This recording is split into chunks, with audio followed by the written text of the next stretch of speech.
Matthew, amidst all your wonderful talk, you were also very mindful of the time.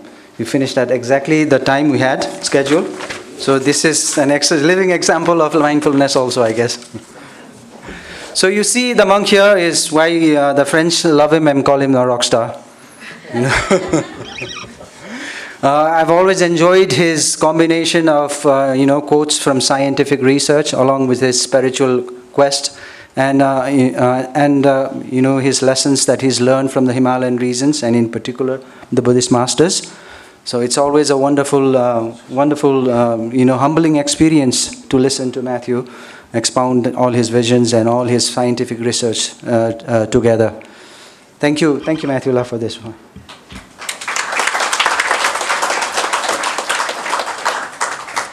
So we have now half an hour exactly for a question and answer session, and I'm sure Dr. Bhagwan Koirala is also very eager to answer all your questions. We have two mics here with us from Pratik and Anu. So if you have any questions, you can raise your hands and then we can ask either of the two gentlemen here. I think we should limit the question to two at a time, and if there is something similar to the question that has been asked, then we can again, have that question, and then, we can put it together. Honorable monks and very respectable and knowledgeable audience, and Dr. Koirala, it is an immense pleasure to have myself to hear your enriched and very wealthy experience of the global what's happening about the compassion and what is happening across the world and the practical application. Just two questions arose in my mind. I'm a student, just to introduce, I'm also a student of Vipassana meditation for the last 23 years, which I do religiously 3 times a day, now 3 times a day. Earlier, for the last 23 years, I've been practicing at least 2 hours a day, morning and evening. And compassion is definitely a very important part of meditation. My question, my inquisitiveness to Dr. Matthew is, being a monk, the Buddhism and the compassion you talked about, Dalai Lama's repeated and very immense, profound, the need of compassion in today's world, which is a dire necessity, as it is happening in every part of the world. I'm now studying the Abhidhamma also, the theoretical portion, to understand. And today's when I got the invitation about heart and mind, I was very excited actually. Heart, what is heart? What is mind? What is mind? Where is the mind? Probably a little bit of clarification if you could make on that. Is the mind inside the brain? Inside the skull? What are we talking about? Heart and mind. We talk about global compassion, practical applications, but where is the mind? That is one question. And then what is heart? Is it just a machine which just pumps blood? When we are talking about heart and mind, how does it relate to Dr. Koirala and Dr. Matthew? What is heart? Is it just a machine which just pumps blood, 24 hours a day, and all from your born till or before mother's womb till we die? What is that engine actually? So the topic, which we very interestingly found, mind and heart. What is mind? What is heart? With your such a huge experience, if you could illuminate a little bit on this, I would be so grateful. Thank you. Now, second question. Okay. So, if I'm allowed, we talked about compassion. In one point, the enlightened, the Buddha has said, I have read it with my own eyes. He said, be selfish, be self-centered. What does he mean with that? Be what? Be selfish. Selfish. Buddha says, monks, be selfish. I think what he's trying to, what I understood with that was, I will tell you, what my understanding from my study of Abhidhamma was that Know your, you cannot be compassionate until you have cleansed the dirt within you. So, your primary responsibility to be compassionate is towards yourself. That means your responsibility is to clean the dirt within yourself. Then only you can be compassionate. If you have a lot of dirt and you want to be compassionate, it's sort of impossible. And I don't know what is the practical dimension of this. Maybe some enlightenment on what the Buddha has said, be selfish, and then what we're talking about being compassionate. I'll be happy to hear a little bit about these two issues. Thank you. Thank you. Thank you. Two very deep questions to start with. Let me just summarize it. And if I'm wrong in summarizing, please help me with it. So basically, the first question is regarding the correlation between heart and mind. What is mind and what is heart? Is it the literal heart or literal mind, or maybe there is a difference between mind and brain aspect? What do you mean exactly by mind? So this is the angle that he wants to cover. Yeah. And then the second part is the Buddha's quote regarding being self-centered and selfish. Why did Buddha quote regarding this? And he also summarized it saying that maybe it's to do with your own mindfulness to know yourself before you can be at the service of the others. So this is what he interprets, but you would like this thing on it. Thank you. Well, that's not the reason I should be speaking. Thank you. I'm not sure I can answer your question, but Matthew kind of directed that question to me first. He will, of course, continue and explain. Well, I, as a physician and surgeon, I see heart almost every day, not today, but it has a biological definition that we all understand. I don't think we need an explanation to that. And, it beats automatically, billions of gallons of blood during pumps during lifetime, and it has its own millions of years of history of evolution. And in fact, that evolution is, interestingly, as a scientist, we study the embryology within the 9 months. The way it's kind of formed, it's an exciting science in itself, the way it's formed, how many vulnerabilities it has to go through to be completed the way it is today. It's not, it's not a geographic anatomy. It's very complexly devised structure, but that's all biology. And brain also has its structural form, shape, and functions. One thing I understand from is there a neurologist or a neuroscientist here, neurosurgeon? He's not. I mean, he probably knows a lot of that. It has so many dimensions of a brain function.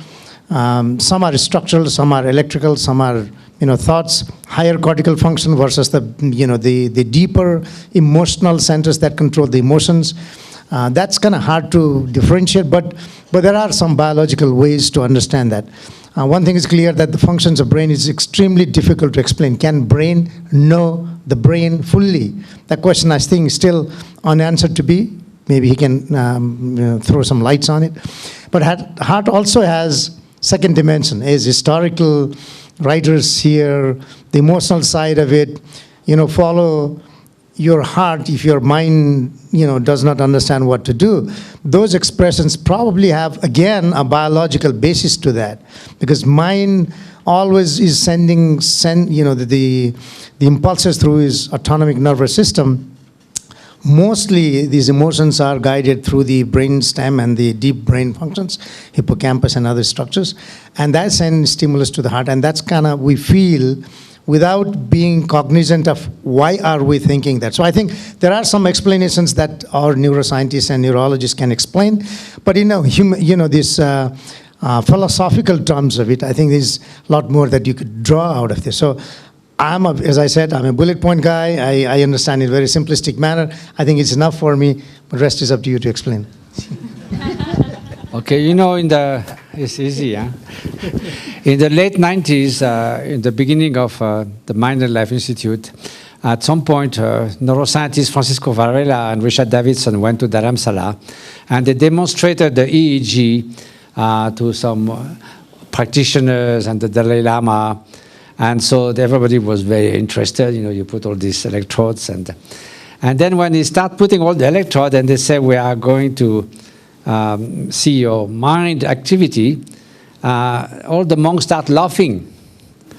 So they said they thought that because they look funny with the electrodes, and they were sort of teasing them.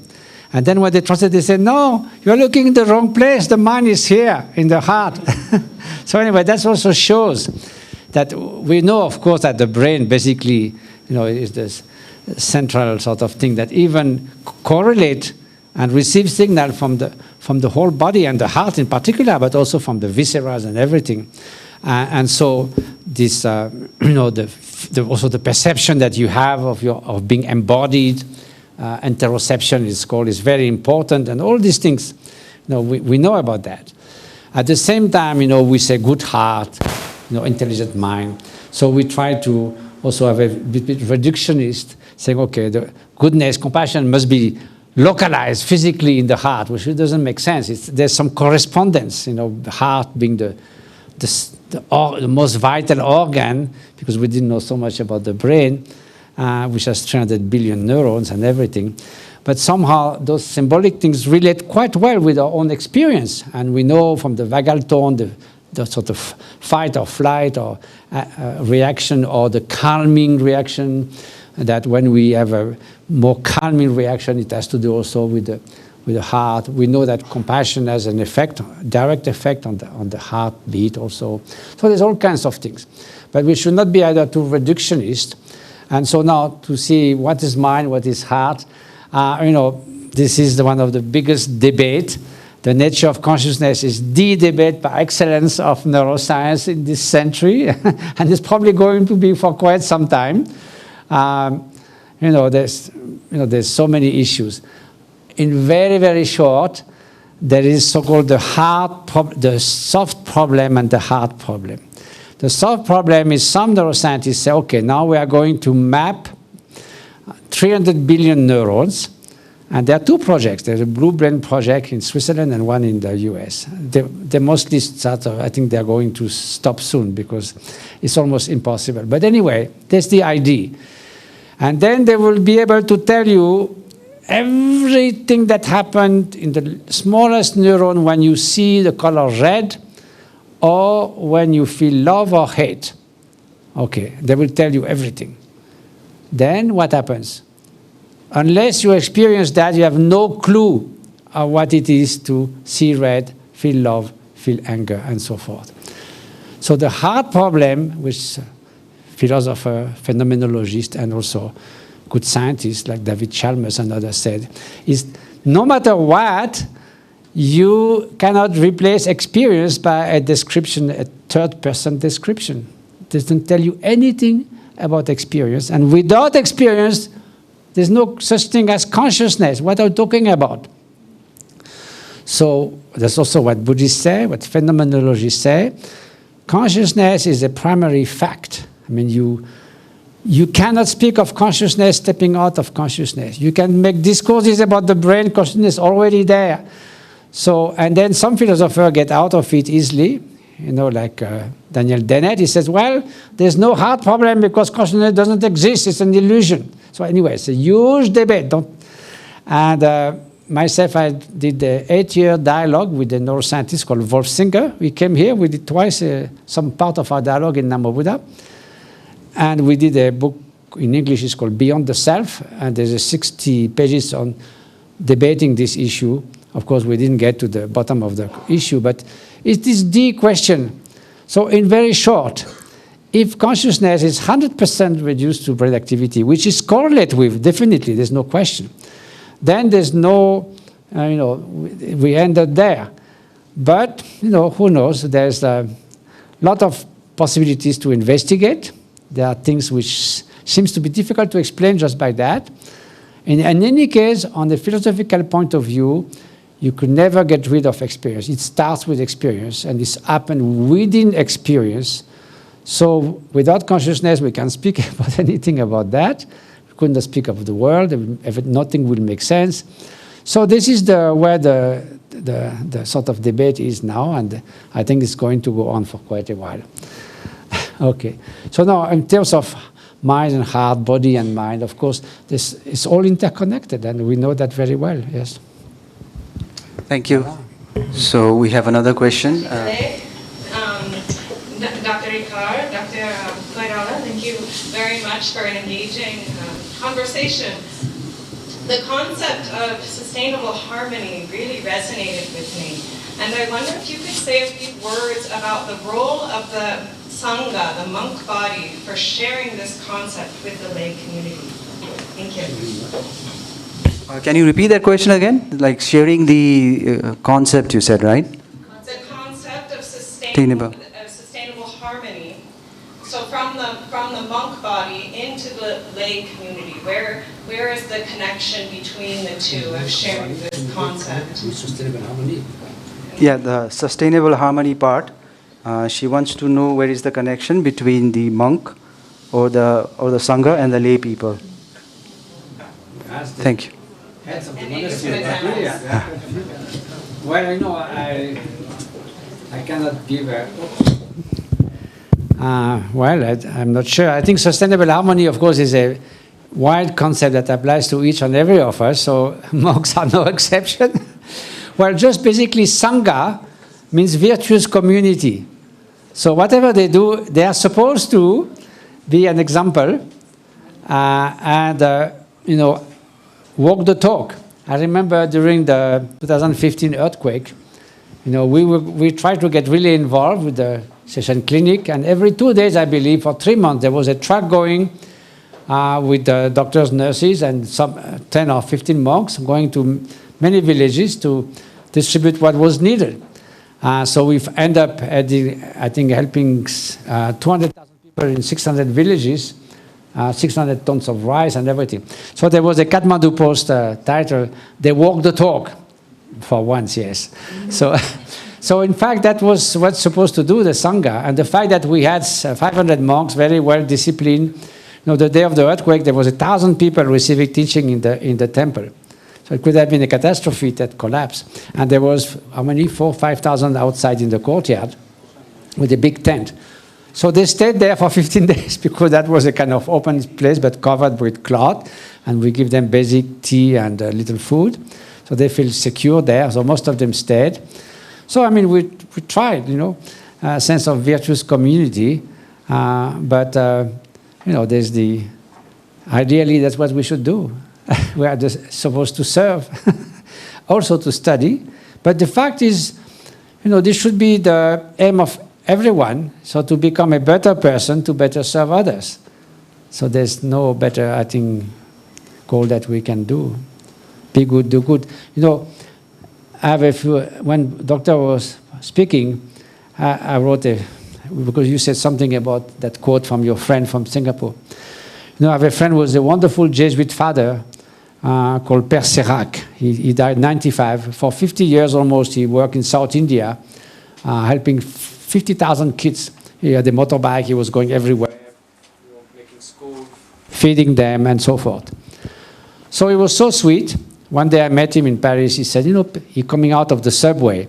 He said, people are so beautiful, but they don't know. And then he said, one day he had a big conference in India. He was a priest. He said, I love Indian women. He said, for big silence. He said, 500 million of them. And then he was in a refugee camp in Cambodia after the Khmers. And he was hugging 80 years old lady, and he told her, you are so beautiful. And she said, nobody is telling me that. So he wrote a book called What is Not Given is Lost. I think that's a very good title. And then Dr. Schweitzer said, love is the only thing that doubles every time you give it. So this is perfect investment. You should get Nobel Prize of Economy for that. Thank you, Matthew. Wonderful. I have one, before I get back to you, Priti, I have one question from Zoom. This is also being broadcast live in Zoom. Am I getting sound here? Yeah. So this is being broadcast live in Zoom and Facebook and other social medias. There is one question from Zoom by Dr. Om Kurmi, and he says, in the recent, I think it's addressed to you, Matthew. He says, in the recent UN report on happiness index, Most of the European countries come in top 20. Nepal has been ranked the happiest in South Asia. Do you think these findings are based on factors on what matters to heart and mind? Anything Nepal and South Asian countries can do to improve the ranking? So it's an index of well-being, yes? Yeah, happiness index. So happiness index is a huge issue because very often those questions are too simplistic. Basically, it's are you very happy, moderately happy, moderately unhappy, and very unhappy? It doesn't go anywhere. There's a global happiness report every year. I went to the United Nations with the GNH team of Bhutan, and actually there was a resolution that well-being should be part of the 17 new priorities, and we had a 2-day conference at Columbia, and then one morning at the UN with, that time was Ban Ki-moon and so forth. And so how to implement that, So the thing is yes, so there was some efforts, like, everybody said Bhutan is the happiest place in the happiest country. It's not the case. They made the idea of gross national happiness that was ridiculed by many, but there at that meeting, Joseph Stiglitz with Nobel Prize of Economy said, don't laugh, it's a serious thing, because it's basically based on 3 indexes. One is the monetary index, that's basically the GDP, which is normally what all nations measure. One is social wealth, and one is environmental wealth. So it's a very interesting concept. So what is social wealth? Plus and minus. And they make the account at the end of the year, they're supposed to. So listen, for instance, you sell tobacco. Okay, it's good for GDP. Then people go to be treated for lung cancer, it's good for GDP. Then you pay for the mortuary and all this stuff, it's good for GDP. But they count it as a minus for social wealth. Now, volunteer work in France is 12%, equivalent of 12% of GDP. It's not counted in GDP. While drug trafficking and armed trafficking in the European Union and prostitution is counted as GDP because it's monetary sort of movement. So that doesn't make much sense. Environmental wealth, they calculated that the forest standing is 20 times their GDP. So okay, we keep it, it's a treasure, it's an environmental wealth. If we cut it, then we devastate the country. For a few years we'll have a lot of money, GDP, but then we devastate the country. So those triple index, is very interesting, and that's also a lot to do with well-being, the balance between those 3. So in short, they are more or less sophisticated, and some years you see always the Scandinavian country being the happiest country for some, because there is a trust, there's more social justice, there's all kinds of reasons. Sometimes if you measure it differently, once it was one of those African countries, and I don't know how they measure, but the reason is that people were there was a lot of, how do you say, thank you, Anila. There was a lot of richness in social interaction. And so from that, if you measure from that criteria, then it's, you say, oh, that's the happy country. So in short, there was an interesting study by what's it called? Oh, no, I forgot. This one of those, the group of the 30 wealthiest nations. Comment ça s'appelle déjà? Anyway, they asked 10 questions, what is the most important factor for happiness? And they gave different things like income and so forth. Number 1, income came about 5. So it's important, but number 1, quality of human relation. You see, why people are unhappy at work? Because they can't get along with their boss or their colleagues and so forth. Places where it feels good to work also prosper better because people are more motivated. So how you get a happier human relationship? By cooperation and kindness, not by reckless competition. So you see, you come back to this idea that a more cooperative, benevolent society is also a happier society.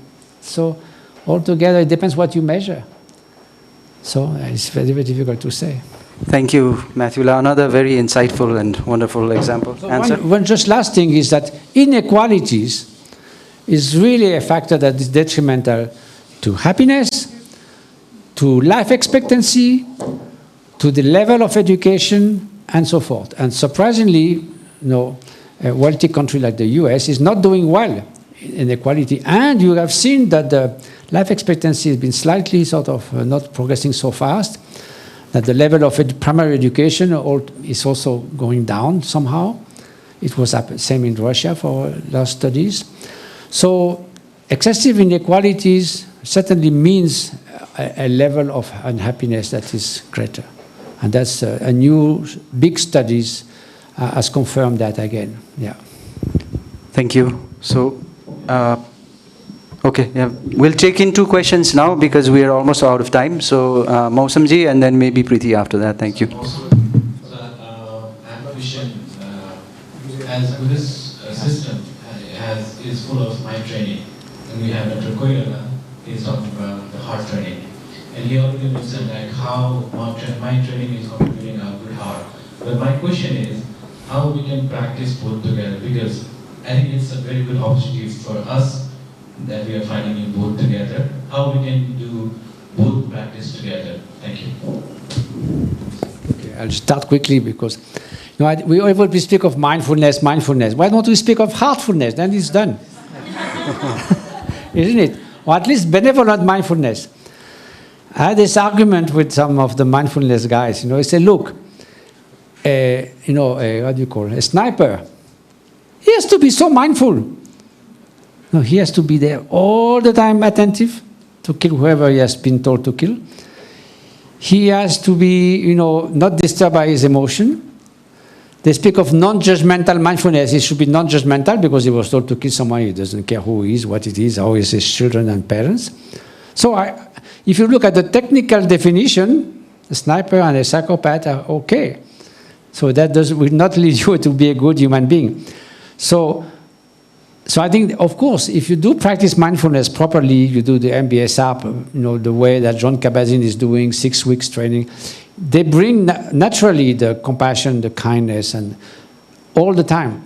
But I think it should be spelled out right from the start and say we speak about caring mindfulness. Then there's no risk for snipers and psychopaths to use it in the wrong way. So in a way, and also you get 2 for the price of 1, because if you train your mind in compassion and kindness, you also have to be attentive and mindful, otherwise you'll be distracted all the time. So you infuse that space of attention, which is very important. Without attention, you get nowhere. William James, the founder of modern psychology, said if you could educate attention, that would be the education per excellence. Which means we need attention to do anything, and we have a distracted mind a lot. We are very distracted, multitasking and all that. But attention is a tool, and then you should keep it, but use it to cultivate wholesome qualities like loving kindness and compassion. Yes. Of course, I can't be, I cannot disagree with him. I can only add 1 sentence from our own professional practice. Being fully attentive, giving all you have, being focused, is a kind of meditation. It breaks the vicious cycle of stress, damaging heart, and vice versa. So I think, for example, when I operate on a very regular case, I just enjoy this.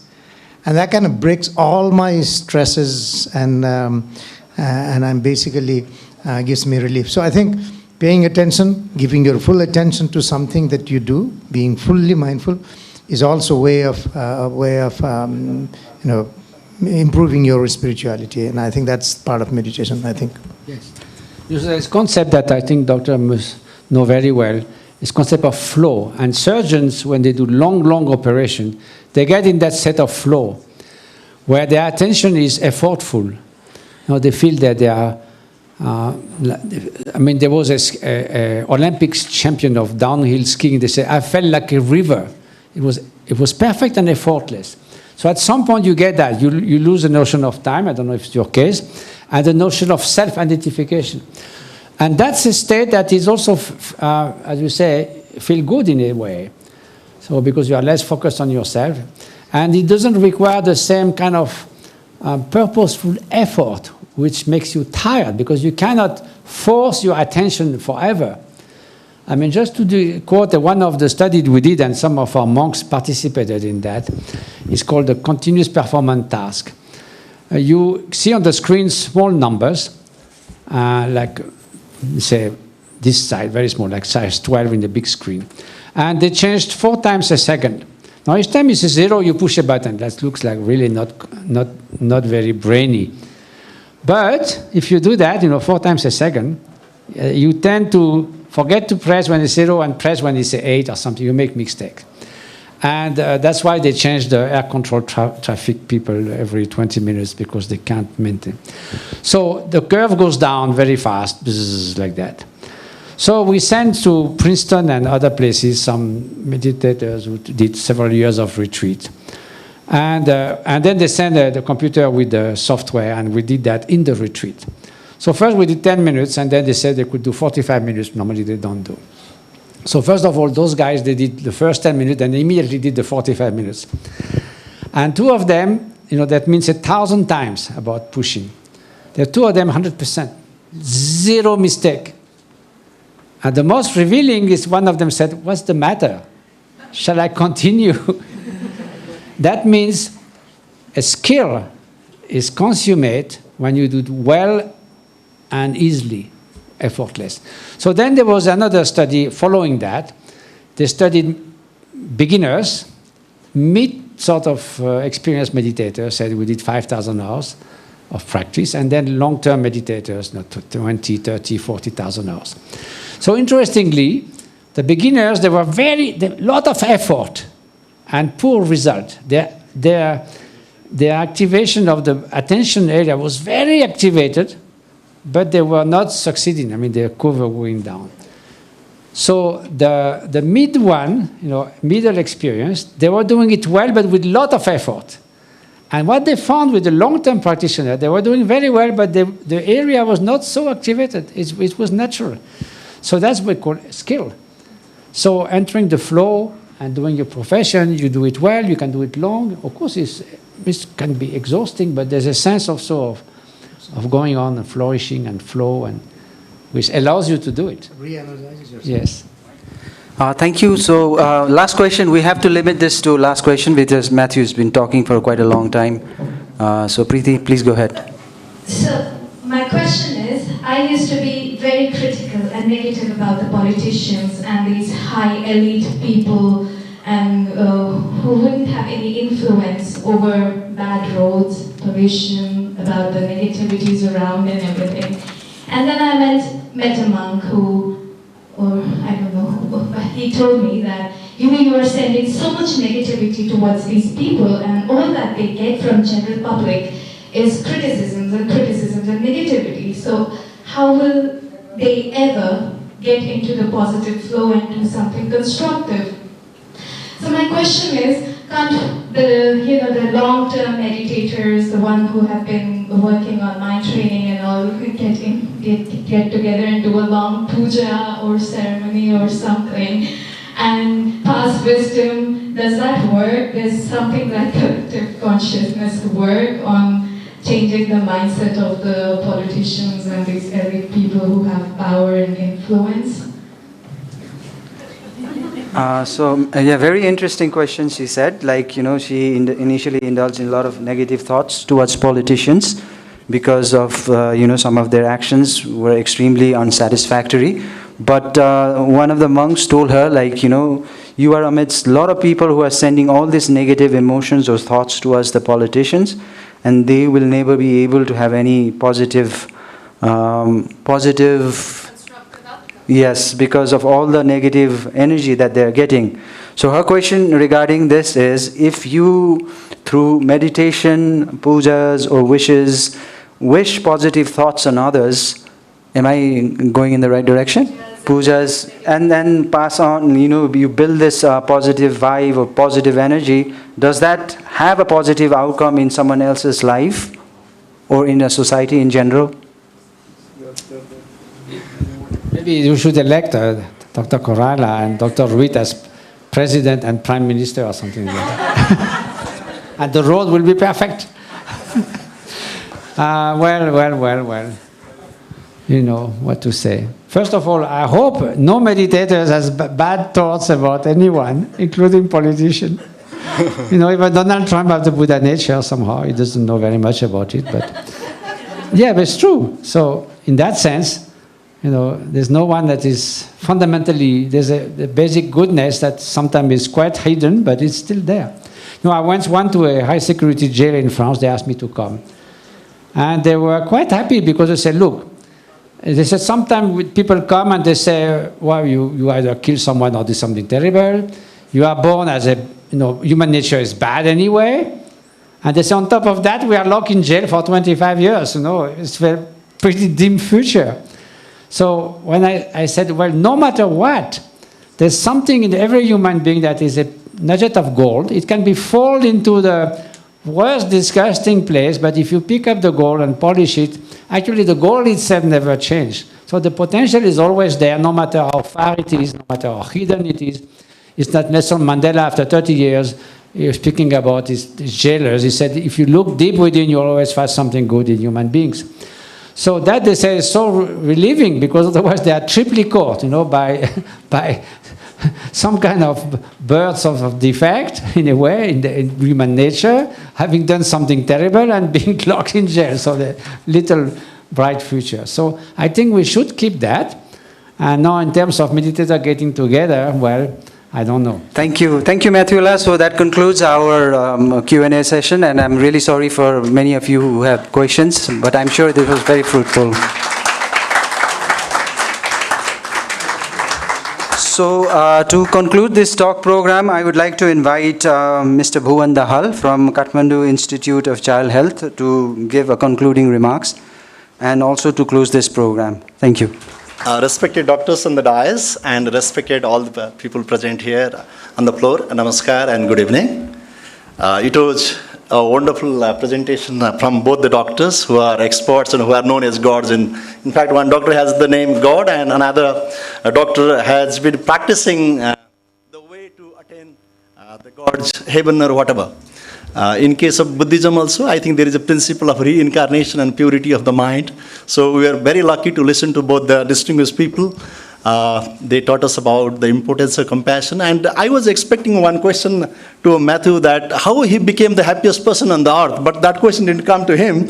Maybe in course of I escaped that one. in course of having this high tea, maybe we can ask the secret of being the happiest person on the earth. Okay. So that opportunity is still available.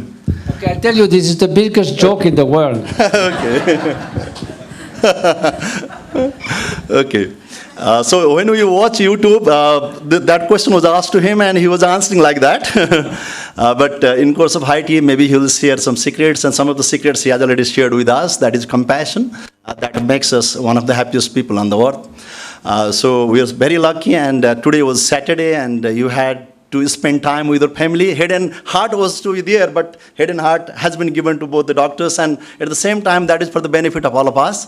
So I would like to express not vote of thanks, rather I would like to express vote of gratitude. I would like to express hearty gratitude to both the doctors and at the same time all the people present here for encouraging us. So on behalf of the organizer, Kiech and Karuna, both of them KK, and at the same time our both doctors come from Palpa and Paris, PP. So it was a wonderful combination today. So once again I would like to express hearty gratitude and conclude this program, and I request you to join for high tea. Thank you so much.